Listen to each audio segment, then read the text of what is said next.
What's good, everybody? RJ Shelton here. Another episode of a Midwest recap. Hopefully, you guys had a wonderful weekend this past weekend. A lot of sports to go ahead and get through, so let's go ahead and get to it. Packers went ahead and won 30-27 versus the Jacksonville Jaguars. Jordan Love was 14 of 22 from the field, 196 yards and one interception. We all know that he went out the second half due to a groin injury. Thank God it wasn't the knee.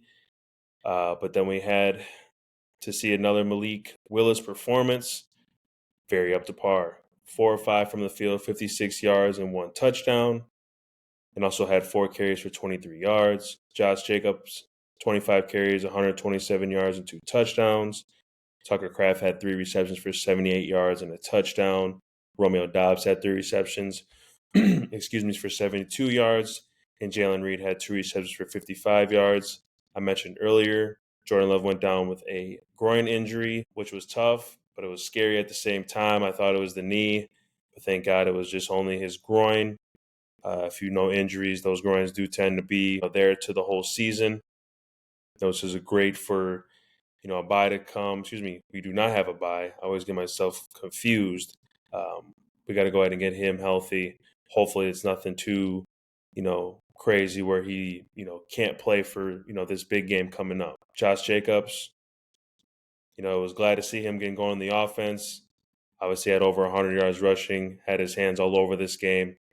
And then obviously our tight ends and wide receivers, Tucker Kraft, Jalen Reed, Romeo doing what they do best, making big plays and catching the ball down the field to go ahead and put our team on the offensive side to go ahead and win. Defense, not as a dominant performance as we're seeing, but, we'll take what we saw. Xavier McKinney had another interception, which is, crazy to think that he, I think, has 7 now or 6, basically has more than almost every NFL team, and that's 32 of them. Edgerrin Cooper had an unreal game as well, all over the field. One play that really sticks out is they're playing Tampa 2. He literally runs probably 40 yards backwards to go ahead and cover a vertical route by number 2, meaning the inside guy, and goes ahead and makes a play on the football. Unreal play. He's been another guy that's been playing very well for us at that middle linebacker position. He had a sack as well and 9 tackles. This was a very weird game from a corner position. I really think that we need to find some identity, coming off of this game. It was very, very bad, if you want my honest opinion. Jair Alexander came off the field hurting a little bit, so hopefully it's nothing too serious. But King was playing god-awful on the other side. We had to go ahead, I think it was in the second half when the Jaguars were making a drive. We had to bring in Valentine.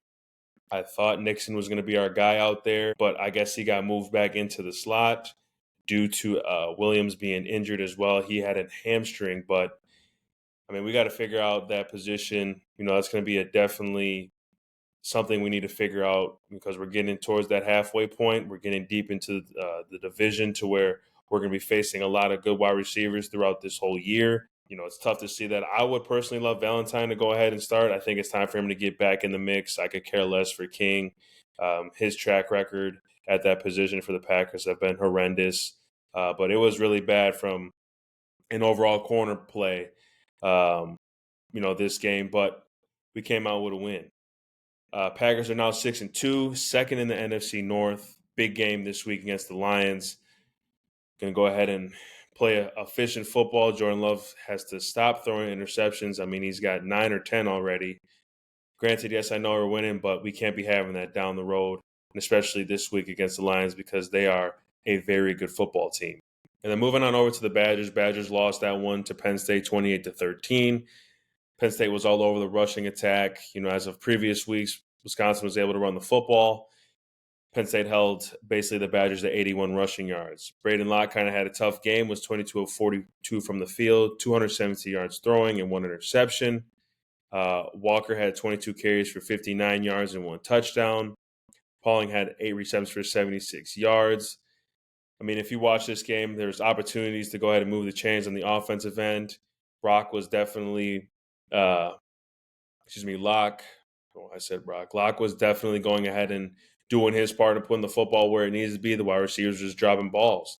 And you can't have that, especially against a good team like Penn State or any team. That puts yourself behind the 8 ball. That puts a lot of pressure on your defense, and you can't have that. Looking right now, Badgers are 5-3. Got to get back on track. They go on the road to Iowa, which will be another tough game. Another big rivalry is there as well. Got to go ahead and get back on track and get that win in Iowa. And then moving on over to the Bucks. Bucks are now 1-2. Not a hot start whatsoever for our Bucks. Doc Rivers, I was seeing this on Twitter, went ahead and said, we need to find an identity. That is something that you do not want to go ahead and say the third game into the NBA season. That's why you have training camp all the way before you go ahead and get to the real deal.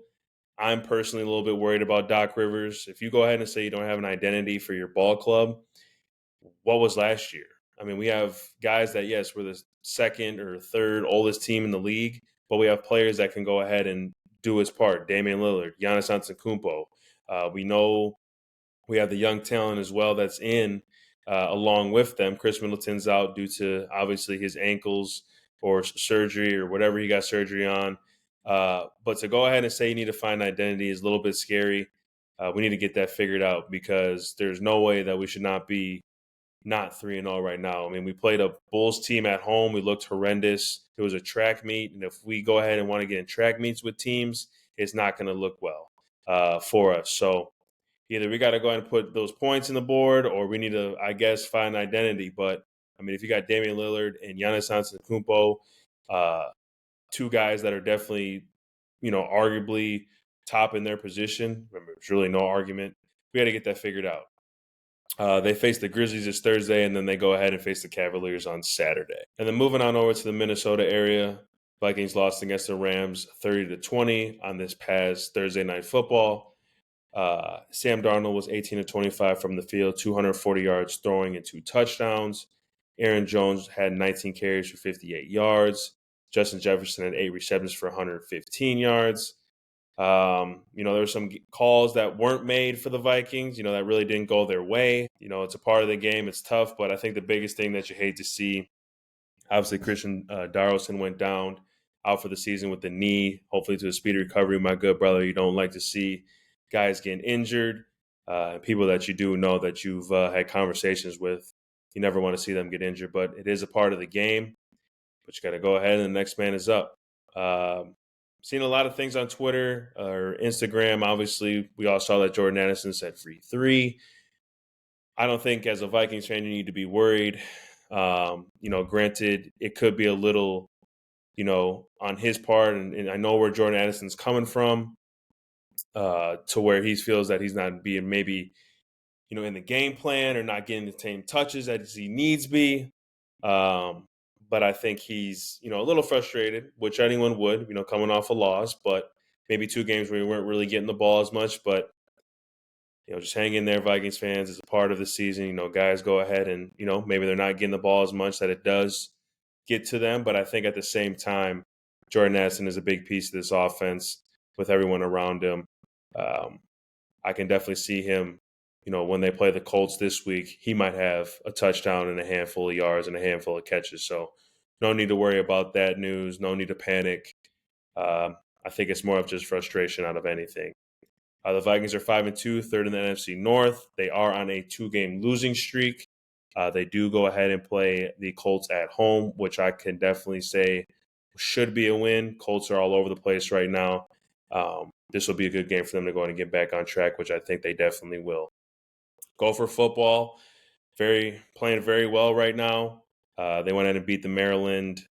What is there? I think it's like Maryland. I don't know, Turtles, whatever. Not Turtles. Don't know. And to be honest with you, really don't care. They went ahead and beat them 48-23. Max Brosmer, 26 of 33 from the field, 320 yards throwing, 4 touchdowns. Darius Taylor had 15 carries for 81 yards and a touchdown, and Daniel Jackson had 9 receptions for 117 yards and 2 touchdowns. Basically, Gophers took care of business on homecoming at home. Watching that game, they basically had everything in control from an offensive and defensive perspective. They're playing very good football right now. The Gophers are 5-3. They're on a roll in the Big Ten. I believe that they're 3-1 or maybe even 4-1. They go on the road to face Illinois in Champaign, which should be a good game against those two. Timberwolves are 2-1. They face the Mavericks today. Obviously, we're early in the season, but they look like a very good ball club, especially in the NBA. Expect them to make some noise for sure. And then moving on over to the Illinois area, the Bears went ahead and lost the Commanders on a Hail Mary. They lost that 18-15. Caleb Williams was 10 of 24 from the field, 131 yards throwing. DeAndre Swift had 18 carries for 129 yards and 1 touchdown. I think he's found a home. I think he's going to be their back for a long time. And then Romeo Anduze had 3 receptions for 41 yards. So let's break down this Hail Mary play. Before we even get to players, all that, Eric Washington, John Hoke, Andre Curtis, there's as much fault as this is the players. Reason why I say this, you go ahead, you have preparation from Monday all the way till you guys leave on knowing key situations for each specific thing that might happen in a football game. If we went ahead and watched that, when you go ahead and you, I guess, go ahead and take care of a Hail Mary to cover a Hail Mary, you got to have guys in certain positions. And those guys were definitely not in the certain positions. All of them were basically crammed into one to go ahead and possibly go ahead and knock the ball down. But normally when you go ahead and the offense goes ahead and makes something of a Hail Mary, you got one guy in the back in regards to catching the deflection, as what the Commanders did. You got one guy in the front to go ahead and maybe get the deflection, and then you got two guys, or maybe you got a jumper guy in the middle, or you have two jumper guys in the middle. I have no idea what happened to where you didn't have for the Bears a guy in front, maybe, of the guy that was at the top that did catch the interception, one guy in front, and then obviously two guys on each side. We all know that it got tipped. Stevenson, who was basically being an airhead the complete game towards the end, thinking that they won the game, taunting obviously to the fans. Then he goes ahead and turns around and tries to make a play. Obviously the play being made, just bat the ball down. Granted, you're trying to make an interception, all that. It is not hard to go ahead and bat the ball down. I literally, as soon as that happened where he didn't tip behind him, I'm like, oh yeah, this is definitely going to go ahead and be a catch. Clearly was, the Commanders won. Basically what it comes down to, it's a bang play, but at the same time, you got to know the situation. You got to know your job. Clearly those safeties and secondary was not locked in at that time. And look at what happened. Now you go ahead and lose when a game that you should have won. You should have went ahead and bat that ball down. You win the football game. And now instead of being, I think right now, 5-2, or I could be wrong. Let me check. So instead of, being now 4-3, you could have been 5-2. So just small plays like that, went ahead and basically just cost you a ball game, cost you a situation, maybe even getting a better seed, or, within the predictions right now, maybe creeping into that 10 spot to go ahead and be, in playoff range. You just got to have awareness of what's going on, and clearly coaches and players, because the coaches are coaching the players. The players should know what to be doing on every down, every situation. Messed you up at that game, in that game. So tough one for the Bears. Should have definitely won that game, but you didn't. So they go ahead and face, let me see here, the Cardinals this week. That'll definitely be a tough game. It is in Arizona. And then moving on over to the college football area for Illinois. Final Illini football lost to Oregon 38-9. Luke Allmeyer was 17 of 35 from the field, 161 yards and 2 interceptions. Basically looking at the stats here, when you're not getting anything going on offense, it puts a lot of pressure, on your defense. Playing an Oregon team that's ranked number 1 puts points on the boards quickly. You got to go ahead and play complementary football. And to be honest with you, Illinois just looked flat this game. Oregon did what they did at home, and basically held a team that normally scores over about 27 points or 21 range to 9. So shout out to the Oregon, offense and defense for doing what they did. They took care of business. Obviously, it's a tough loss, for Illinois, but they face the Gophers this week in Champaign. they'll go ahead and take care of business, I think, there, even though it should be a good game. But coming at home, go ahead and refocus to go ahead and get back in that mode of winning games again. Chicago Bulls, they are 1-2 right now. They face the Magic this Wednesday and the Nets on Friday. And then moving on over lastly here to the Michigan area, Lions beat the Titans 52-14. Jared Goff was 12 of 15 from the field, 85 yards, throwing in 3 TDs. Gibbs had 11 carries for 127 yards and 1 touchdown. And Sam Laporta had 6 receptions for 48 yards and a touchdown. I mean, looking at this list right here of guys that scored, it was just basically a dominant performance on both sides of the ball for the Lions. And that's really all you can say.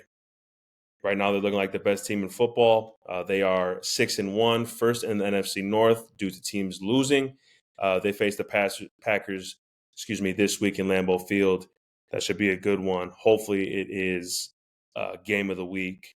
We've been getting shortened game of the weeks for Packers and Lions. So hopefully that is upon us where we get a night game or something. And then moving on over to Michigan State football, they went ahead and lost to the team down the road 24-17.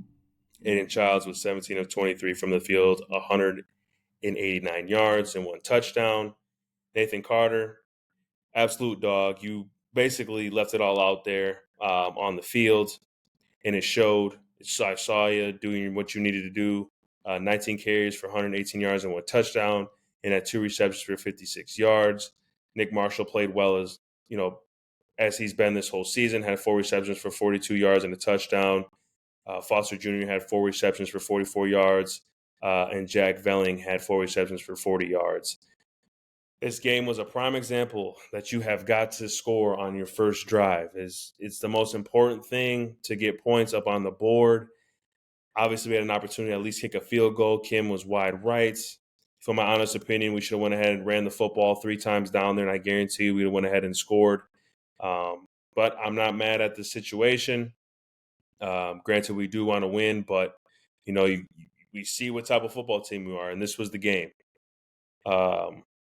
It just was sickening to see because we outplayed this football team. If you look at the stats from both ends, offense we have more yards, defense we didn't play as best as we need be, but offense had opportunities to go ahead and put us in position to win.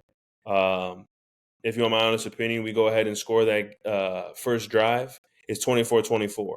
Or, I'm not going to go ahead and say, if we make that field goal, well, we might have opportunity at the end. Maybe we only lose by 3.